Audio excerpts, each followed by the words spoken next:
Los Noticieristas presenta Salud, Nutrición e Investigación para que te sientas bien con la doctora Marcela Vergara Jiménez.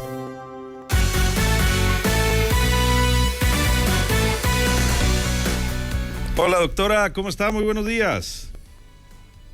Muy buenos días, Luis Alberto, qué gusto saludarte, al igual que a los noticieristas esta mañana. Igualmente, doctora, ¿de qué nos va a hablar en este miércoles? Este miércoles me encantaría que habláramos de la nutrición y el reflujo gastroesofágico. Adelante, le escuchamos.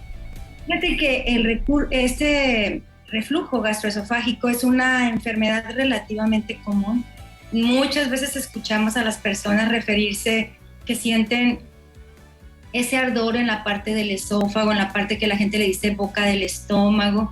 Es un ardor quemante que inclusive en muchas ocasiones se puede confundir con otro tipo de situaciones que hay que revisarse por el médico. Muchas veces entonces esta enfermedad está prácticamente ocasionada por una liberación de la acidez de los jugos gástricos, porque nosotros ahí en la parte inferior del esófago tenemos un esfínter que controla la apertura de ese espacio.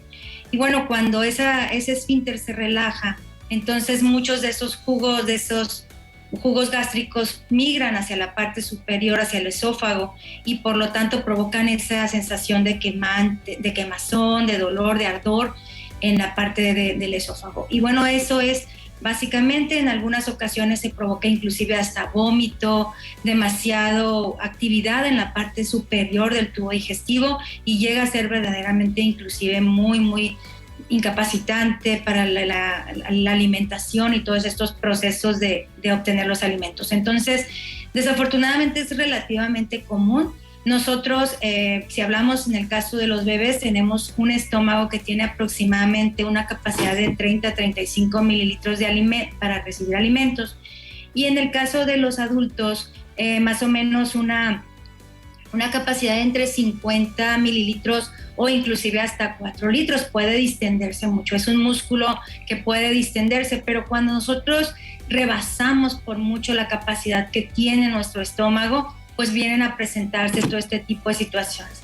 En el caso de los bebés, también se puede llegar a presentar porque el tubo digestivo de los bebés pues está inmaduro y por lo tanto no hay enzimas, no hay los jugos gástricos de la forma adecuada, la microbiota no está organizada de una forma adecuada. Y si nosotros estamos sobrealimentando al bebé, entonces puede ser inclusive una causa de esta situación. En el caso de los niños, entonces es mejor ir dosificando las tomas de alimentos en lugar de llenarlo demasiado, ir haciendo pequeñas tomas para que se lleve a cabo el proceso de digestión.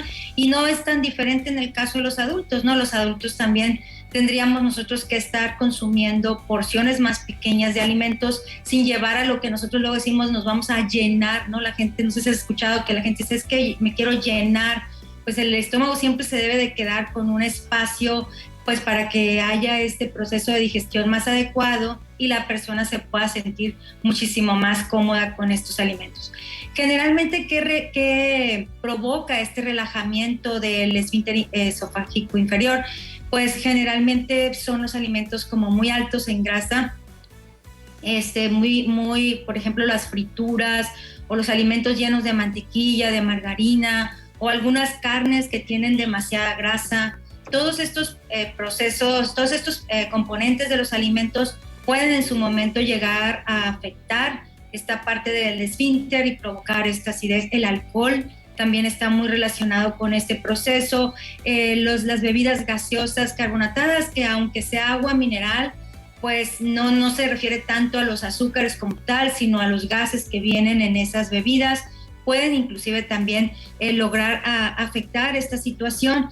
Y por supuesto también hay algunas especias como la pimienta o algunas especies como el picante, pueden llegar a generar este cuadro clínico. La intolerancia a la lactosa, el alto consumo de lácteos altos en grasa, pues se requiere que optemos mejor por lácteos bajos en grasa de manera natural, porque de repente algunas opciones en el mercado de lácteos bajos en grasa de repente están muy altos en almidones y estos almidones también pudieran llegar a provocar este reflujo. Entonces, la idea es que los productos como panela, la asadera, estos lácteos que son pues así muy, muy ligeros en términos de grasa, pues pueden ser una opción para los pacientes.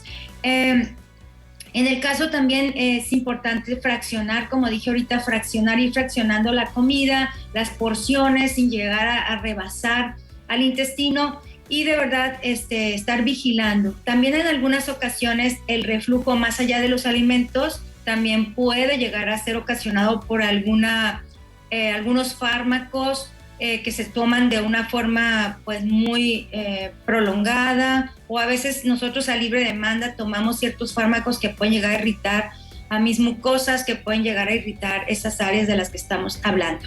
Y por supuesto, también hay algunos alimentos como el café, que yo sé que es muy rico, que nos encanta, pero que al final cuando se consume de forma excesiva también puede llegar a sumar para el reflujo, y algunos componentes en los cítricos como la naranja, el limón, la toronja, la lima, todos estos productos también pudieran en su momento llegar a ocasionar esta situación. El tomate, ¿no? Que también es muy ácido y puede llegar a ocasionar este tipo de reflujo. Entonces hay que estar totalmente vigilando estas situaciones y por supuesto trabajar muchísimo con las harinas refinadas, con el chocolate, que no quiero que se me escape.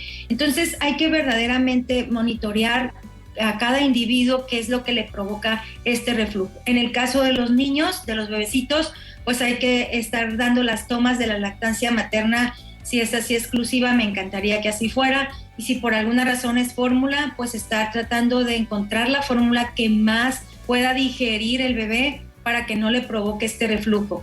Generalmente esa acidez se acentúa más cuando la persona se alimenta, come y luego se va y se acuesta, hace que todavía ese reflujo se acentúe un poco más. Entonces hay que tener una posición adecuada del tubo digestivo cuando se sabe que se tiene el reflujo, pues para evitar que haya se regresen esos jugos hacia esa parte ácida hacia la parte del esófago. Entonces hay que estar vigilando muchísimo esto. Y en el caso de los niños, como comentaba ahorita, pues además de tener porcionado, hay que vigilar también cuando ya llegamos a la alimentación complementaria después de los 6 meses generalmente.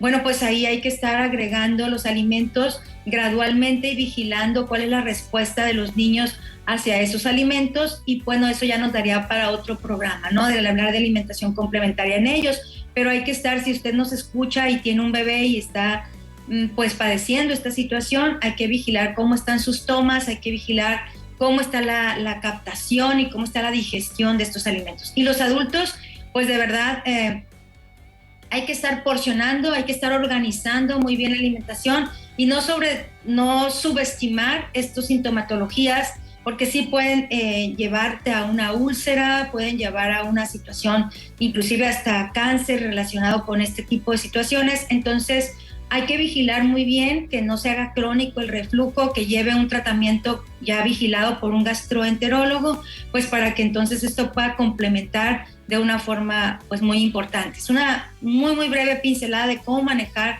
esta situación, que aquí en México nuestros platillos, Luis Alberto, son deliciosos, no me dejarás mentir, todo está riquísimo, pero casi todo tiene mucho condimento, casi todo tiene mucha grasa, casi todo se acompaña muchas veces de alcohol o de café o de todas estas, y en la combinación de todos estos elementos es en donde se detona este reflujo gastroesofágico. No sé si más o menos damos aquí una pincelada. Por supuesto que sí, y a cuidarse, doctora. Para más información, para más claro, dudas o sugerencias de temas también. Sí, claro, pueden comunicarse a mi correo marvegia@hotmail.com o también a mi página de Facebook, doctora Marcela Vergara Jiménez.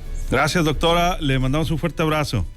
Gracias a ustedes, buen día para todos. Es la doctora Marcela Vergara Jiménez.